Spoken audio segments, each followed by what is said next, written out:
The incident that occurred on Tuesday, August 1st at 6:04 p.m. in the village of Summit.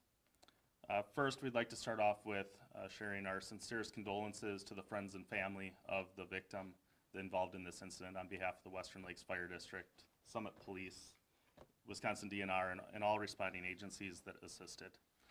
At this time, our community and those involved are grieving after the incident that occurred on August 1st.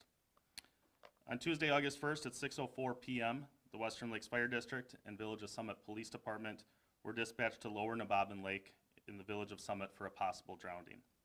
Bystanders from North Breezeland Road called 911 reporting multiple victims in the water, calling for help. Initial callers and witnesses reported an adult male in his 50s that was on a kayak with two children when they flipped over, causing the three individuals to fall off into the lake. The children were wearing life jackets and were able to grab onto the kayak and call for help. The adult male did not have a life jacket on and never returned to the surface. The first responding units on scene arrived at 6:13 p.m., 9 minutes after the initial 911 call. Western Lakes Marine 1 and a local Wisconsin DNR conservation warden deployed their rescue boats and began search efforts. Western Lakes Fire District, Village of Summit Police, Lake Country Fire and Rescue, and the Wisconsin DNR boats were all out on the water with sonar equipment. Divers from the Western Lakes Dive Team, Lake Country Fire Dive Team, and eventually the Waukesha County Sheriff's Department to assist in the efforts. Drones from Western Lakes Fire District and the Waukesha County Sheriff's Department were also utilized in search efforts.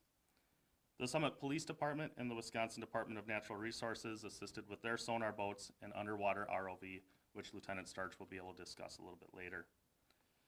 On Tuesday evening, search and rescue efforts transitioned to recovery with the Waukesha County Sheriff's Department dive recovery team. Crews suspended search efforts at 10:30 p.m. due to the darkness and safety of rescue divers. On Wednesday morning, search efforts resumed at 7 a.m. with the Waukesha County Dive Team, Western Lakes Fire Dive Team, Village of Summit Police, and the Wisconsin DNR. Crews continued to utilize sonar equipment along with divers conducting patterned searches as well as tow bar searches through the water.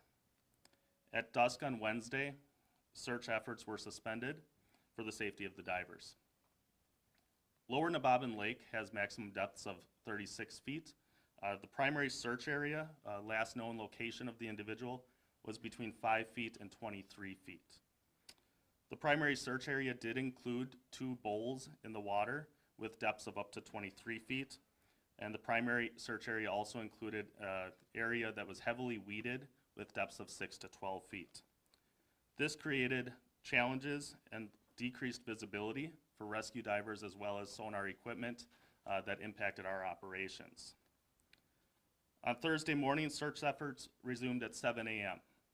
With the Waukesha County Sheriff's Department dive and drone team, Western Lakes Fire Dive and drone team, Wisconsin DNR, and Village of Summit Police.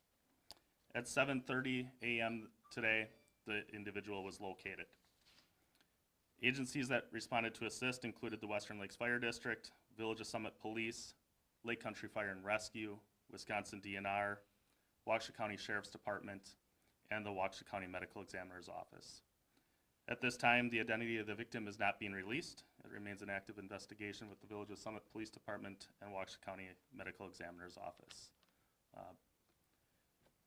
That's what I've got for updates. I'll turn it over to Chief Hardert or Lieutenant Starch. Are there any questions that you have from the police end? This individual, can you say where he lived? Was he a lake resident? That is a good question. I can release, of course. I can release that he was a Milwaukee resident, at least temporarily, and that's about as much as we're certain of at this time. We're trying to locate next of kin. There have been some snags in that process, but we're still working on that. Do you know the ages of the children and how they're doing now? Children are all fine. There's nothing wrong with them. They were around 8, 10 years old. Do you know their relationship to the man? They're not related to him at all. What caused the kayak to tip over in the first place? Don't know that. You said that he did not have a life jacket on. Obviously, this is a tragedy, but when we're talking about something like this, if you go out onto the lake without a life jacket, are you taking your life into your own hands? We're going to let Lieutenant Starch talk about water safety, life jackets, touch on all that, because this is an important time to talk about that. Thank you. So anytime we have a tragic event like this incident, we can use that as an opportunity to broadcast a safety message to the public. The main message given in this specific event is the importance of having a personal flotation device with you or a life jacket. Wearing a life jacket does save lives. More than 90% of boat fatalities related to drowning incidents involve the victim not wearing a life jacket. In the state of Wisconsin, every floating vessel, whether it be a paddleboard, a kayak, a canoe, a personal watercraft, a sailboat, or a motorboat, all of those vessels are required to have at least one personal flotation device per person on that vessel. Additionally, any boats over 16 feet with a motor are required to have a throwable life jacket as well, in addition to the wearable life jackets. The Wisconsin Department of Natural Resources strongly encourages all the public members out there to wear life jackets when they're out boating and recreating. Other factors: operator inexperience, inattention, recklessness, and speeding are the four leading causes to tragic watercraft crashes. And as mentioned before, the leading cause of death is drowning when it's boat related. Crash statistics indicate boaters who wear life jackets and take boater safety courses are most likely to stay safe in Wisconsin waters. Other safety equipment is strongly encouraged and required on most vessels, and some of that safety equipment involves obviously having those personal flotation devices, fire extinguishers, navigation lights, and emergency first aid supplies on those boats as well. Also, other safety factors, knowing the weather, planning your trips out on the water, having a boating plan and relaying that plan to others so folks know where you are when you're out in the water and have an idea of where you are if you don't return. So the main message here is to make sure you have life jackets with you and wear those life jackets when you're out in the water. I can also talk about any questions that we may have. We have received a lot of questions from the public about the search operations, the recovery operations, and why it takes so long in certain incidences. We can certainly talk about some of the intricacies in this incident with the search and recovery efforts. Some incidences, it's really easy to find missing victims. In this case, we had a lot of difficulties and challenges out there. The lake bed, the topography of the bottom of the lake being one of the issues with steep inclines and drop-offs. It can affect how we get our sonar readings back to us. Other factors such as the heavily weeded areas, which is one of the areas we suspected the victim to be.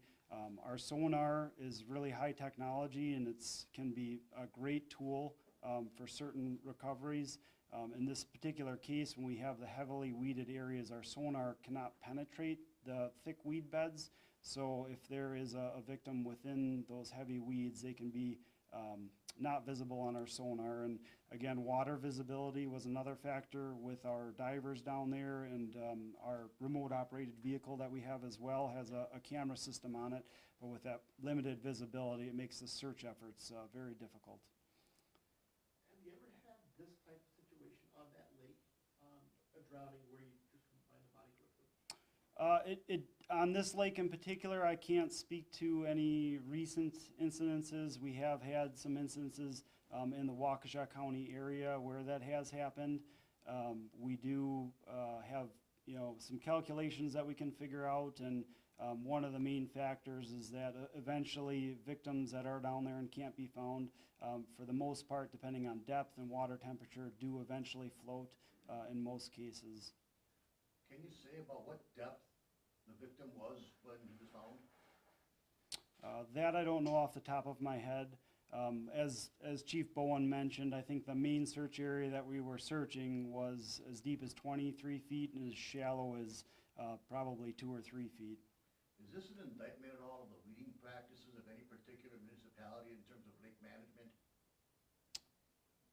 Any indication that there was a deficiency in weeding maintenance that may have contributed to the delay in finding this individual? I guess I don't have any comment on that one. You know, it's, might be part of the investigation, but we don't really have any indications that I'm aware of that that's really a factor. Any indication or, I'm sorry, go ahead. Is that Eurasian water milfoil that's at the bottom of that lake, or just other weeds? There's a variety of weeds in that lake in particular. I don't know exactly which weeds were in the area, but there's a plethora of different weeds out there. Any indication of any other vessels that may have been near this kayak at the time this incident occurred? Maybe a wake contributed to the flipping or anything like that? That's probably part of the investigation still at this point, so I'm thinking that's probably something we're not going to comment on right now. Sadly, someone died, which is a tragedy. With that in mind, this spanned, 2 days, a little more than 2 days. Can you put the number of people that you had searching, just kind of give us an idea of the size and scope of this, the number of people, the number of hours that you searched, and then also Western Lakes, obviously you guys are strapped to begin with, but there, I'm assuming, was a cost that was involved in this too. Can either of you speak to that? Sure. At the time of the initial 911 call, a water rescue incident for Western Lakes Fire District, as many agencies, is a full response. So for us, that included both of our dive rescue boats, both of our dive rescue units, as well as medical, first responders, incident command staff. Between DNR, Summit Police, the Sheriff's Department, and us, on Tuesday evening, I would ballpark at least 50 responders were on scene between the various agencies when it was a rescue and recovery effort. When we transitioned to recovery, it still was very labor intensive. We're fighting conditions of extreme heat, being out in the sun that radiates off of the lakes as well. So ensuring that our first responders and our rescuers and our search teams are healthy and also taken care of physically and mentally. These incidents do wear on us. They compound. So we do see fatigue, PTSD. So that is something that we also work on with our crews.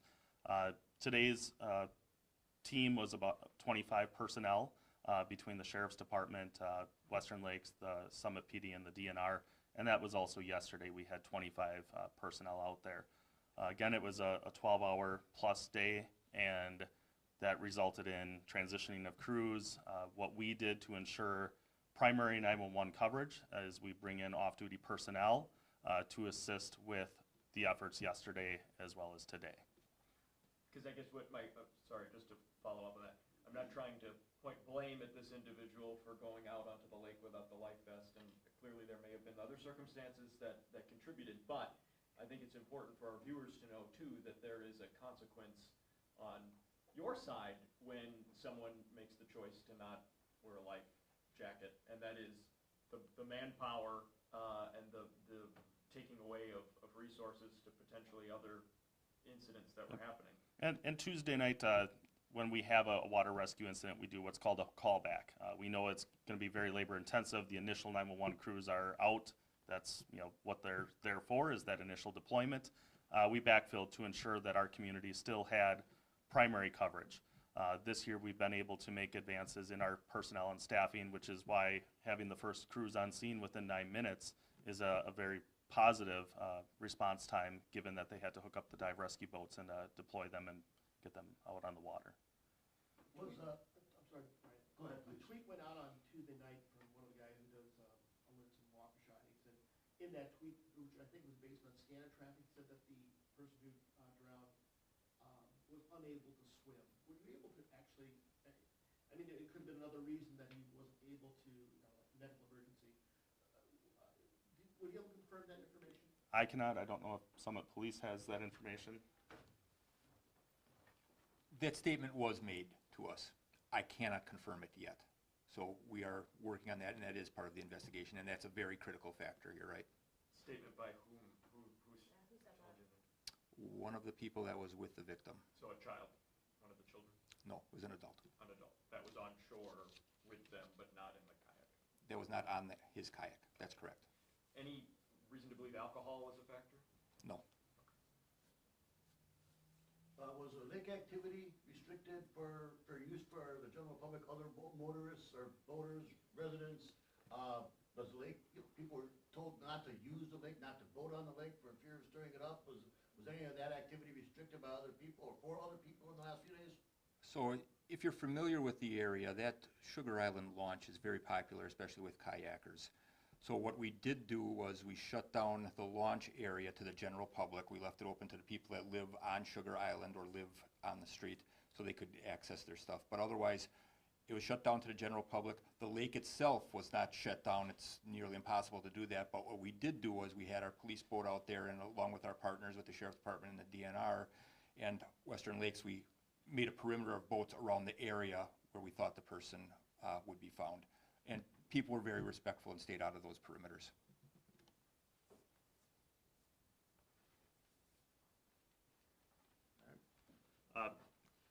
In closing, again, a very tragic event for our community, for the family and friends of the victim, also our first responders.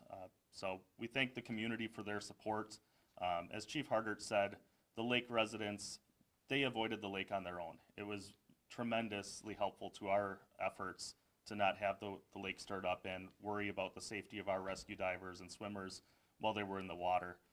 The community banded together, and during times of tragedy, it's very heartfelt and appreciated. So, Did private residents assist at all in any searching Tuesday or Wednesday in terms of utilizing a flotilla of boats on the lake to help search? we had residents offer up their boats for our efforts, but we had adequate resources between the agencies that were involved.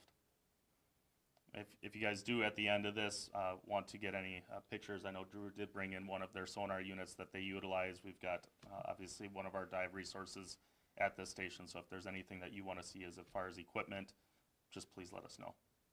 Thank you. Thank you. Thank you.